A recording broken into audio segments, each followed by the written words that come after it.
So yesterday I reported on 21-year-old Kaitlyn George, a missing University of Maryland student from Toms River, New Jersey. According to police, Kaitlyn was supposed to meet up with her boyfriend for a hiking trip and never showed up. As soon as the boyfriend realized that she wasn't coming, he contacted police. According to the police, she got into a white cab that took her to a marina in Baltimore City. From there, we know that she entered into another waiting vehicle, this time an SUV. She was last seen on a Charm City bus in downtown Baltimore. From there, we're not really sure where she's been. It's been 4 days since the last time she was seen. I reached out to her family to see if they had any further information, and they're not really wanting to speak to media right now. Journalists have been swarming their house. They're in Maryland right now, and they're just not okay with speaking to the media. I wanted to know, is this something that usually happens in these cases? So I have Joe Giacalone here, who's going to speak to what these cases are normally like and if this is something that's consistent. I mean, Joe, you're a retired detective sergeant. You've been with the NYPD. You've worked missing persons cases.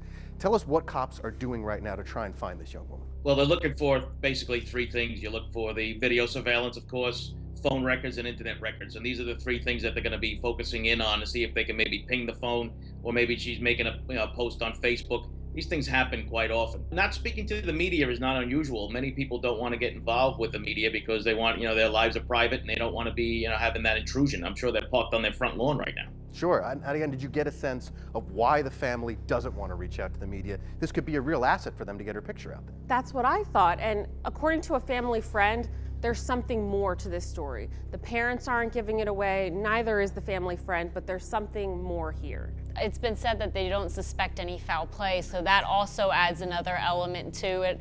I mean, usually you want any sort of help you can get from the public, but some people like their privacy. Folks also said, though, that this seemed out of character for her to just often disappear and not answer her phone. So they don't suspect foul play, but it's also out of character for her to just go up and leave into thin air. What other options are really available, right? She is the oldest of 4 girls. Her father passed away a few years ago in a freak airplane accident. So she was the rock of her family. It's very out of the norm for her to have done something like this. Joe, I mean, it's not against the law to suddenly pack off and go missing. Am I crazy to read this, a big backpack on her back, 4 days in Baltimore, maybe just a trip to clear her head? Well, I mean, technically she's not missing per se, but there are some parts of this case that would cause the investigators to go out there and start looking. I mean, this is something that sometimes you gotta remember, the investigators don't always release things. They might be telling the family don't talk, because if there is something that is going on, they might not want to tip anybody off. I want to know the role her boyfriend plays, because he seems to be the last person who spent a significant amount of time with her. What does he know? Where is she? And can he help?